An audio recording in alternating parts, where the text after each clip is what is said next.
Louisiana is no stranger to hurricanes or the damage they bring, but recent storms have been extremely unkind to the Pelican State.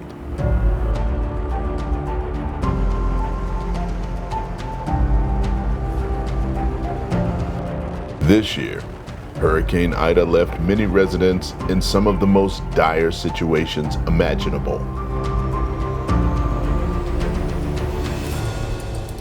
In a commitment to build communities on all levels, National PAL CEO Jeff Hood organized joint venture Love Louisiana to help provide disaster relief for one of the most impacted areas of the state. Going 3412, pass saying 10,000 for 17,000. I maintain flight level 220, I'm going 3412. Hood and the National PAL team chose to organize their on-the-ground efforts in New Orleans because the city was closest to ground zero with enough power and supplies for the project.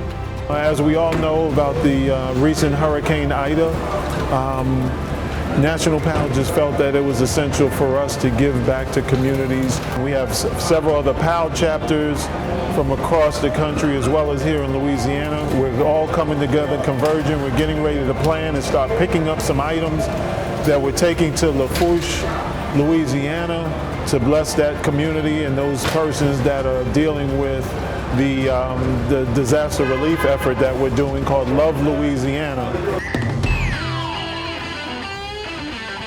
The National PAL Relief Initiative was powered by Academy Sports and Outdoors, but also included contributions from several partners, including the New Orleans Police Department.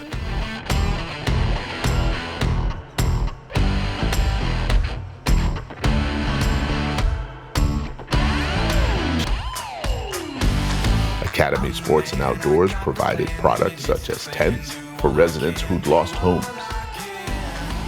20, 21, 22, 23, 24, 25. Yeah, you want to put the gas cans on there? Coolers to maintain essential perishable items, and clothing for those who had lost everything. Scan these ones. 8 of those. Yeah, 8 of those. It was pretty rough and the conditions down here are pretty bad. And that is why Academy Sports and Outdoors is supporting its partner, National PAL, with $5,000 donation of products. Academy Sports and Outdoors recognizes the importance of giving back to those in need and will continue to offer support as Louisiana recovers.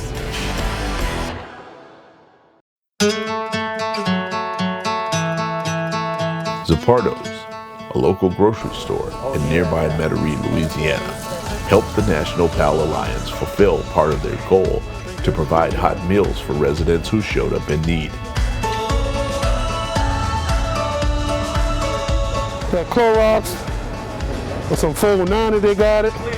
They loading up supplies for everybody. Everybody's trying to do their part to help out. You don't have to be a part of it, have to help out with the area, you know? Coming from New Orleans, they helped us with the training, with things going bad, so we going back and repair. Just can't thank you guys enough, and thank you all of your staff here and your employees. They've been great in helping us through this process over the last 2 days. So our initiative is called Love Louisiana.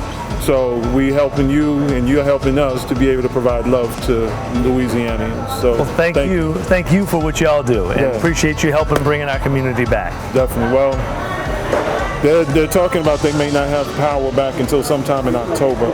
You know? So that's why we just came in to do our part.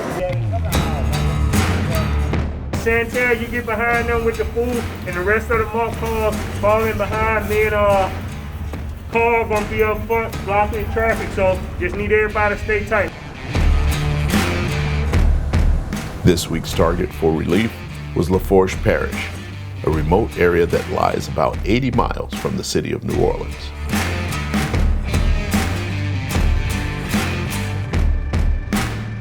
The region was one of the most heavily damaged by Hurricane Ida, where residents remain without power,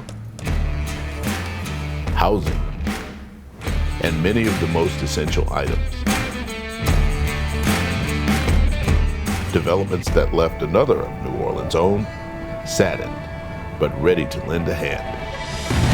under Superintendent Ferguson, you know, he's all about what we're about to do right now. We're going down to Golden Meadow, helping out the hurricane victims, you know. I mean, just to see that smile on their face, and when they see us coming down here, you know, it's like a sign of hope, you know, that you know, we haven't forgotten you guys. Got a caravan full of police officers, you know, it's a beautiful thing.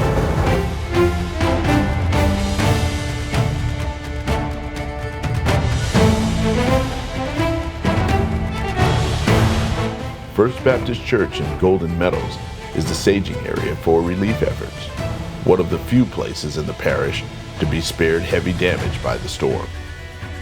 When we pulled up, it was like Santa Claus in blue, and people were happy to see us, and we actually gave some of the homeowners some items that they didn't have here already. So just being able to give them gasoline cans, tents, and burners and lighters and so forth, so they were very, very much pleased to get that. So everything came together at the perfect time, and again, like I say, it was a blessing.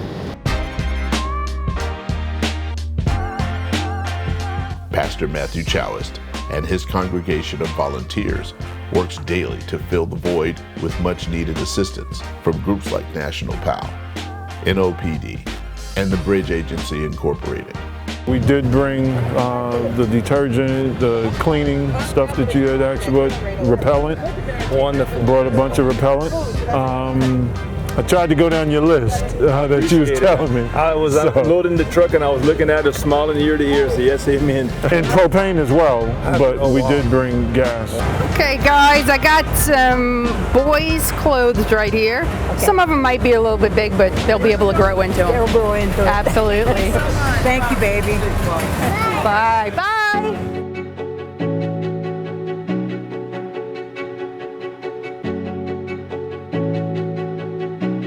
I have 3 children. All 3 of them have lost their homes.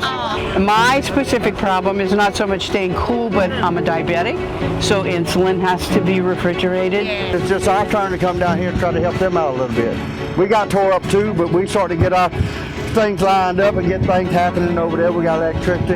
Everybody's got plenty of food to eat. A lot of houses around here don't have no electricity, no gas, no way to cook. So that's what we're doing over here, trying to fill in and just give a few people a little hope, you know. We've lost everything. The house literally blew to shreds. This is the worst hurricane I've ever encountered. But y'all have been so amazing. It's really wonderful to see you guys down here helping us. Lots of people still don't have electricity over here. So these hot meals are usually the only ones that they get a day. It honestly means the world to us. It's heartwarming to know that people still care enough that you're going to come, from all over the country to help a small town that most people haven't heard of. Anything that we can do to give back and help anyone who is affected by this get back to a sense of normalcy, I think is a really positive thing. A young woman, she comes up to the line and she's given some resources, and she reaches in the passenger seat and she pulls out a jacket and says, listen, I don't need it, but someone does. Please take it and make sure that someone has a covering. With National PAL, you know, we assist over 1.5 million youth nationally and internationally, as well as 1,500 organizations around the country. And for us to be able to touch communities such as this, these are our people, these are officers, these law enforcement, these are kids and communities. It fits right into our mission.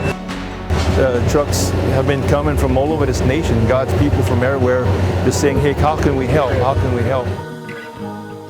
This is supposed to be a gymnasium for recreation for our kids and our community, but right now it's a makeshift distribution center, and we're blessed because many of the metal buildings in this area didn't make the storm. They were destroyed. And I just can't thank you all enough for caring enough and thinking of us enough just to come here, and it just makes us feel loved and not forgotten. So thank you all so much. I'm blessed to have met National PAL, wonderful organization, New Orleans PD, and thankful to Academy Sports and Outdoors, and just all those who have brought these wonderful gifts to us to help bless the community. And I'm overwhelmed with joy. So just thank y'all so much. God bless. I hope you're blessed richly for these efforts and our kindness. And y'all just keep doing what y'all doing and making a difference. Have a good one. Your friend to the hand.